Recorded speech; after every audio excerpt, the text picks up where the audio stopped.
Saudara dan saudari yang terkasih dalam nama Tuhan, kita telah selesai menjalani 2 minggu dalam musim Prapaskah dan sekarang kita memasuki minggu yang ketiga.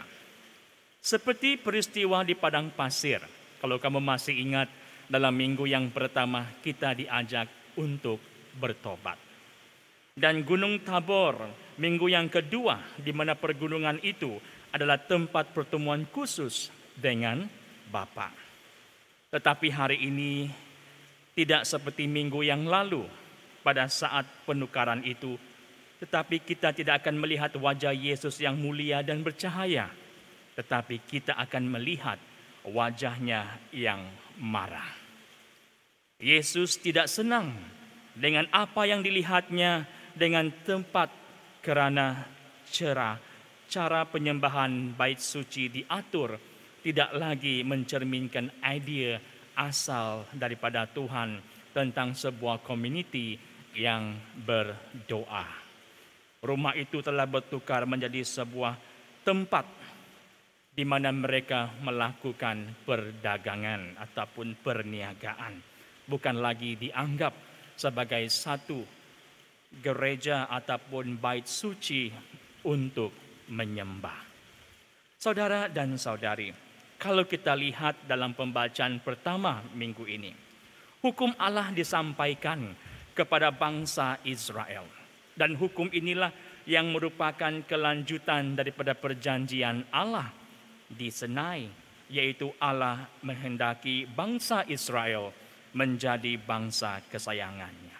Hukum inilah yang menjadikan agar mereka itu bersatu.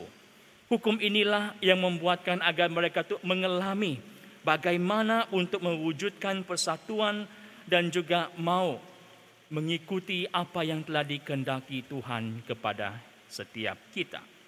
Bayangkan kalau dunia ini tidak mempunyai undang-undang. Kalau kamu berada di Batu 10, kalau tidak ada traffic light, pasti tidak ada orang yang akan memberi laluan kepada kamu untuk meneruskan perjalanan.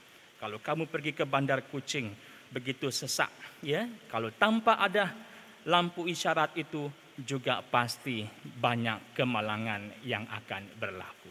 Kita bayangkan dalam keadaan keluarga, kalau ibu bapa tidak mendidik anak mereka dengan baik, sudah pasti anak-anak mereka itu akan menjadi anak-anak yang sentiasa melawan perintah ibu bapa. Seitulah Tuhan menyediakan hukum ini agar kita itu sama-sama berusaha untuk mau mendekati Tuhan, bersama-sama untuk mau membuatkan apa yang baik di mata Tuhan. Dan Tuhan mengatakan dalam hukum yang pertama, akulah Tuhan Allahmu yang membawa engkau keluar dari tanah Mesir. Jangan ada padamu Allah lain di hadapanku. Itu begitu jelas dia membicarakan di mana hanya ada satu Tuhan yang disembah, yaitu Bapa di sorga. Hanya ada satu yang dapat memberikan keselamatan, jalan menuju kehidupan. Tuhan juga mengatakan banyak di dalam hukum ini. Jangan menyembah, menyerupai apa yang ada di langit dan di atas bumi.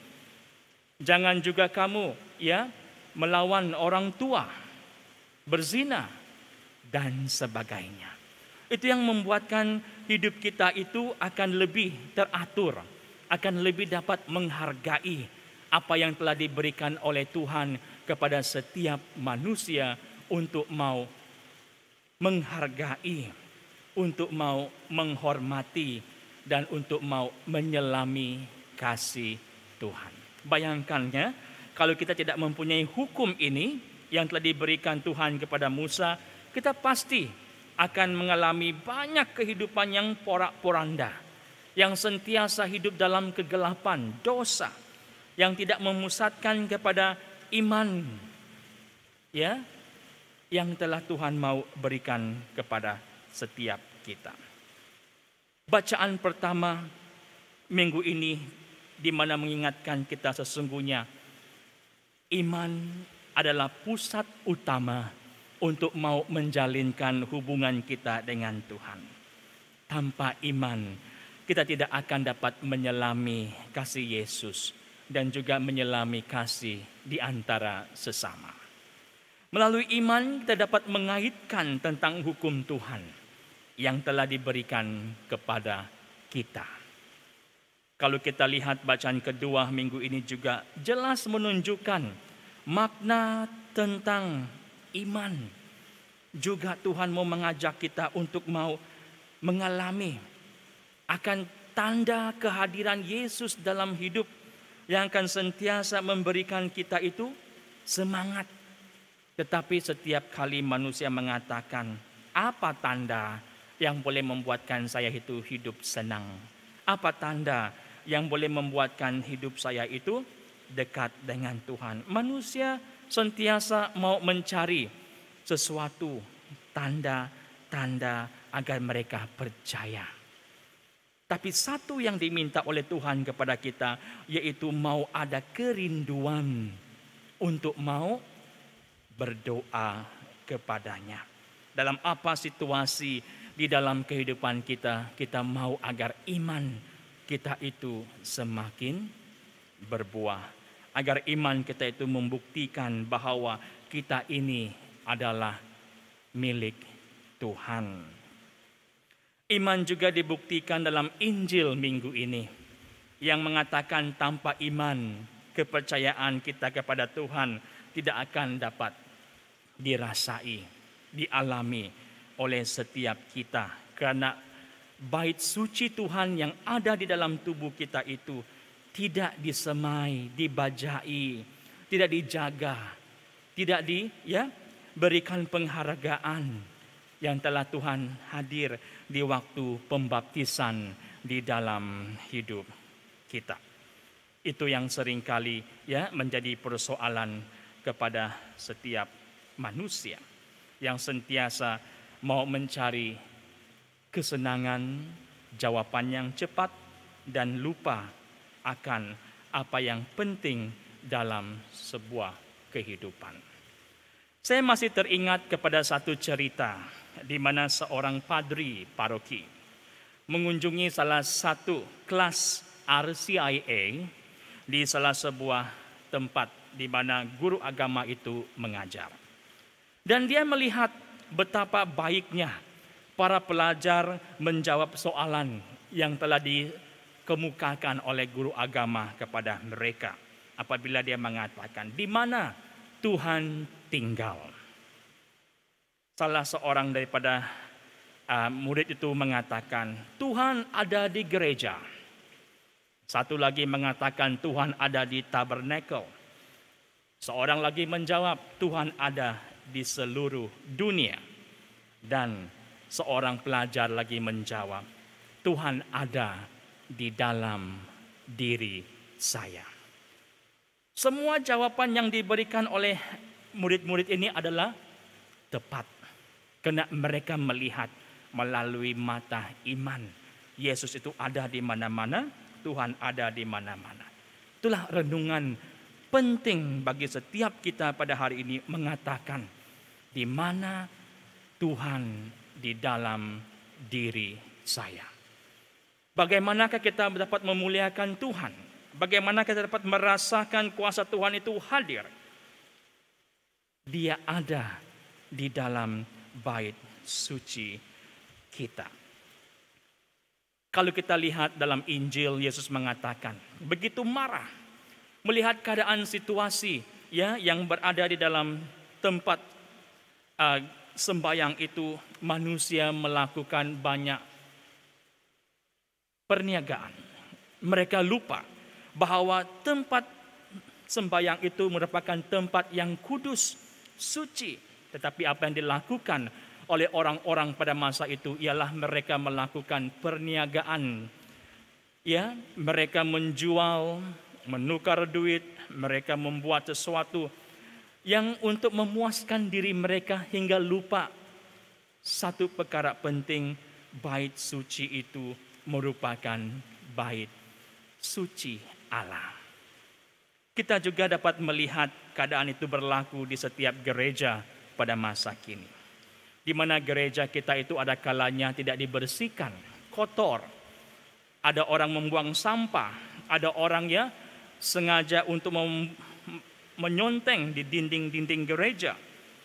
Kita juga dapat melihat bagaimana manusia ataupun umat yang datang ke gereja, ada kalanya mereka itu ya datang cuma menghadirkan diri. Mereka mengatakan, ya saya hadir. Dia pangkah. Kalau tidak, dia ambil foto.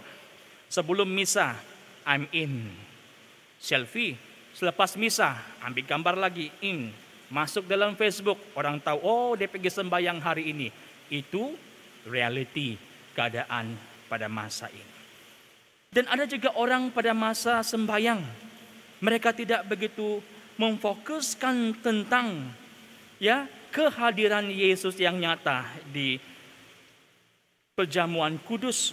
Mereka main handphone masa misa kudus itu berjalan. Ada lagi yang bergosip, kau tahukah baju dia itu? Oh yo, itu baju dia, oh ya, pakai gereja macam ini. Oh ya, ada lagi baca WhatsApp, balas reply Facebook, ada lagi yang sempat ambil gambar.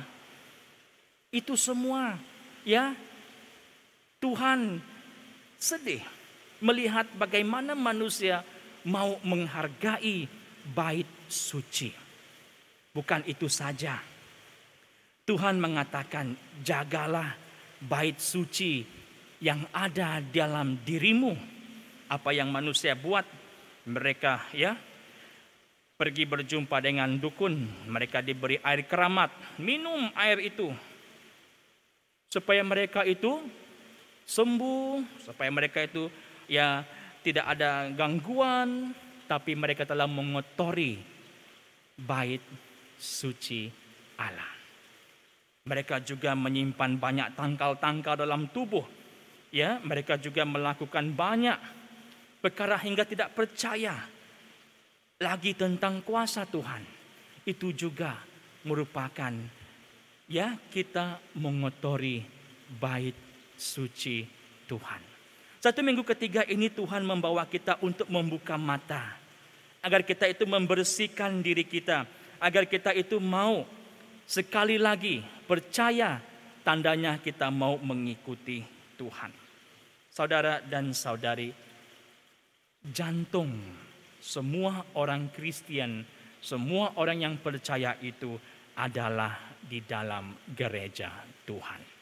Setiap kita itu merindui akan Yesus.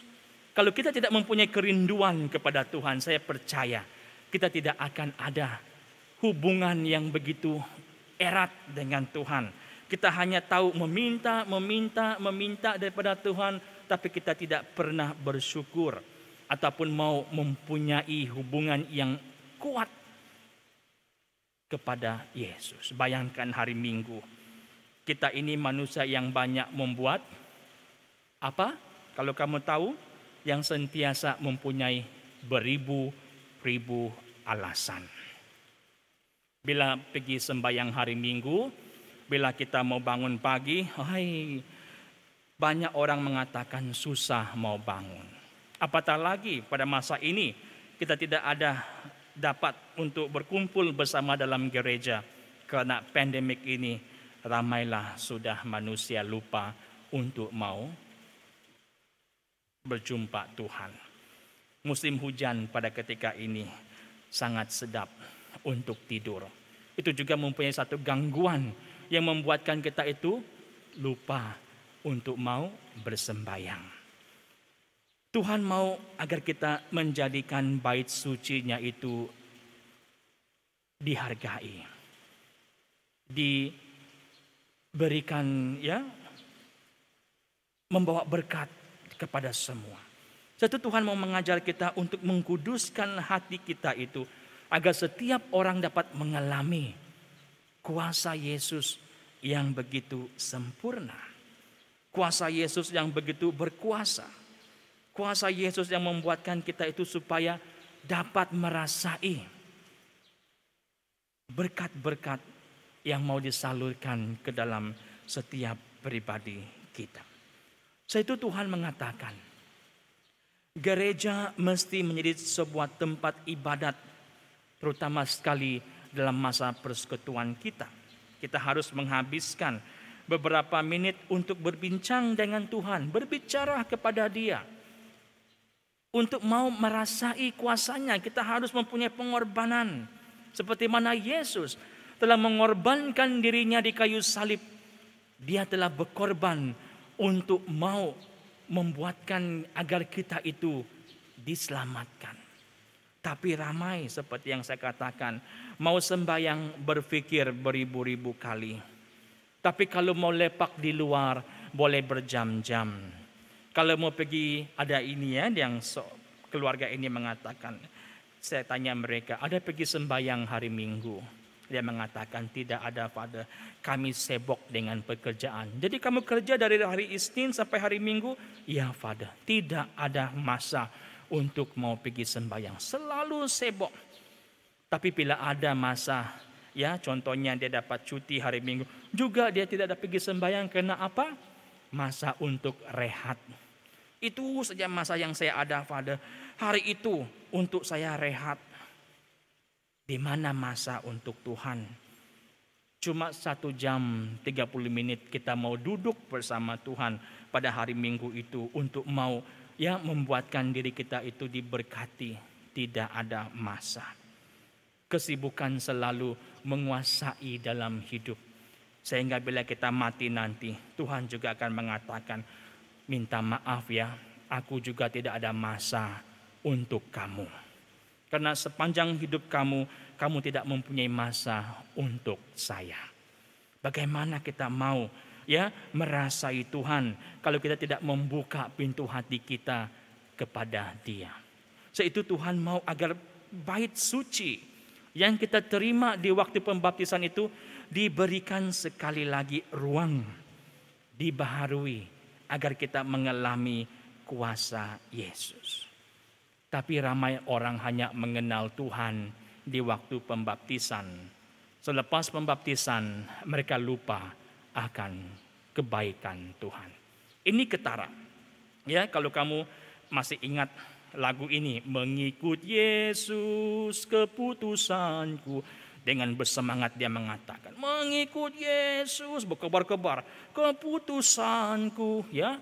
Tuhan di depan, dunia di belakang. Itu pada masa pembaptisan. Setelah keluar pembaptisan sudah selesai bertahun-tahun, berbulan-bulan. Lalu bila ada masalah yang menimpa dalam hidup, apa yang terjadi? Dukun di depan, salib di belakang. Itu sudah menjadi reality. Bila saya tanya orang pergi dukun, kenapa pergi jumpa dukun? Saya terdesak, Father. Saya terdesak untuk mau minta agar saya ini diberikan kesembuhan. Mereka lupa kesembuhan itu datang daripada Tuhan. Mereka lupa bahwa kuasa yang berkuasa lebih kuasa ialah Yesus. Yang telah membuka tangannya di salib itu mengatakan, saya ada di sini. Tetapi kita tidak melihat dengan mata kita. Tapi kalau dengan mata iman kita, kita dapat melihat bahwa Yesus itu benar-benar hadir dalam kehidupan. Sebab itu dalam Injil hari ini dia mengatakan, bersihkan bait suci Allah. Dan Tuhan juga mau agar kita membersihkan tubuh kita ini yang didiami oleh Tuhan. Jangan lagi pasang tangkal dalam tubuh. Jangan lagi ya percaya kepada kuasa kegelapan. Jangan lagi menggunakan ramalan-ramalan.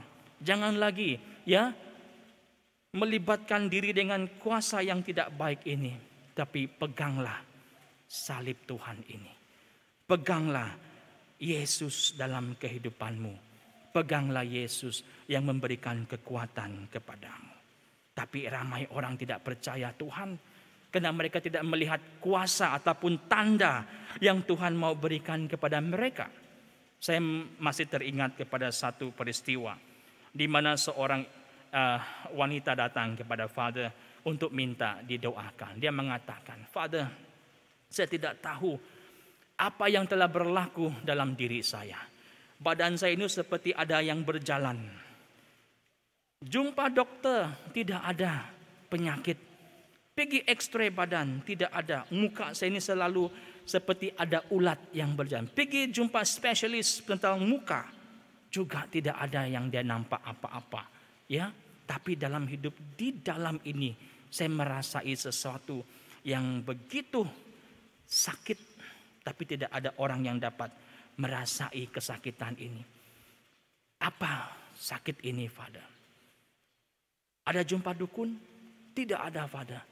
Seperti yang saya katakan, saya tidak pernah memijak kaki pergi jumpa dukun. Saya tidak percaya dengan mereka, Father. Benar, Father. Saya tidak pernah pergi berjumpa dengan kuasa kegelapan ini. Saya cuma percaya kepada Tuhan Yesus. Satu pembohongan yang begitu besar. Ketika didoakan, Father mengatakan, muka kamu simpan susuk, ada 6 jarum di muka kamu. Kenapa? Tidak pandai jawab, speechless. Dia mengatakan, minta maaf Father, saya lupa, saya ada jumpa dukun. Kenapa tidak terus terang yang kamu ada berjumpa dengan dukun? Dan kamu ada meminum air keramat. Berapa botol kamu minum? Sudah 1 kotak, Father. Tadi kamu mengatakan, begini, begitu. Tidak pernah pijak ini, tidak pernah pijak itu. Tetapi, bila Tuhan bekerja, tidak ada yang tersembunyi. Semua akan kelihatan. Lalu dia mengatakan, minta maaf Father, bukan dengan Father, dengan Tuhan. Jangan kamu kotori tubuh kamu dengan menggunakan kuasa kegelapan ini. Kenapa simpan susuk di muka? Supaya ramai orang suka saya, Father.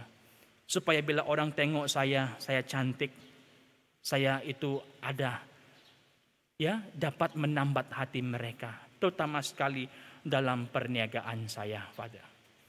Dan dalam tubuh itu, dia menyuruh saya minum air ini, air keramat ini. Sudah 1 kotak saya minum. Dia mengatakan ini dapat memberikan kamu kekuatan. Tapi apa yang terjadi? Tubuh saya ini sekarang telah kotor. Sejak itu Tuhan mengatakan, bersihkan dirimu, agar bait suci itu dikuduskan. Dan Tuhan memanggil setiap kita pada hari ini, Minggu Perpaskah yang ketiga, untuk menyiapkan diri kita, membersihkan diri kita, agar bait suci Tuhan dalam tubuh ini sentiasa bercahaya untuk mau memberikan berkat kekudusan Tuhan tinggal bersama kita. Oleh itu saudara dan saudari, hari ini kita renungkan pembacaan ini untuk sentiasa mau mengatakan kepada Tuhan bahwa saya mahu Tuhan tinggal dalam diri saya, agar diri saya ini sentiasa diberkati, agar saya dapat sentiasa mengalami Tuhan dalam kehidupan. Oleh itu saudara dan saudari, marilah kita sekali lagi mau memilih satu jalan, yaitu jalan menuju kehidupan abadi. Jalan yang boleh membuatkan kita itu dapat diselamatkan. Hanya ada satu jalan, yaitu bersama Yesus, yang sentiasa menanti kita di kayu salibnya untuk mau mengangkat semua bebanan yang ada dalam diri kita, untuk mau menyadarkan kita sekali lagi bahwa Dia mencintai kita. Tuhan memberkati.